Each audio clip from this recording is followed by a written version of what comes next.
যুদ্ধক্ষেত্ৰত ব্যৱহাৰ হোৱা সবাতোকৈ পুৰণি আৰু লিখিত উৰা বাতৰিটো কি আছিল আপোনালোকে জানেনে? নিশ্চয় জানে, অশ্বত্থামা হত কিন্তু ইতি গজ।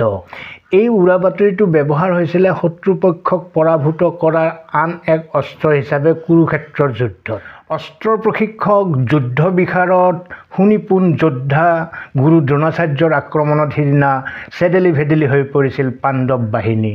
নিৰুপায় হৈ পৰিছিল শ্ৰীকৃষ্ণকে আদি কৰি যুধিষ্ঠিৰ, ভীম, অৰ্জুন, নকুল, সহদেৱ। এনেতে দ্বিতীয় পাণ্ডৱ ভীমে অশ্বত্থামা নামৰ এটা হাতী বধ কৰিলে। কাকতালীয়ভাৱে দ্ৰোণাচাৰ্যৰ পুত্ৰৰ নামো আছিলে অশ্বত্থামা। উদ্দেশ্যপূৰ্ণভাৱে তাকেই যুদ্ধক্ষেত্ৰত প্ৰচাৰ কৰি দিয়া হ'ল যে অশ্বত্থামা ঢুকাল।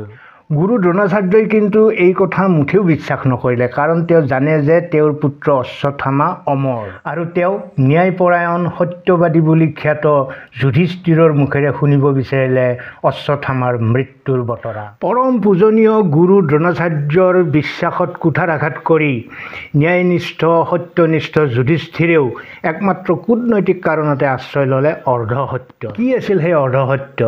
উচ্চস্বৰে কোৱা হ'ল অশ্বত্থামা ঢুকাল, ক্ষীণ কণ্ঠেৰে কোৱা হ'ল সেইটো এটা হাতীহে। পাণ্ডৱৰ উদ্দেশ্য সফল হ'ল।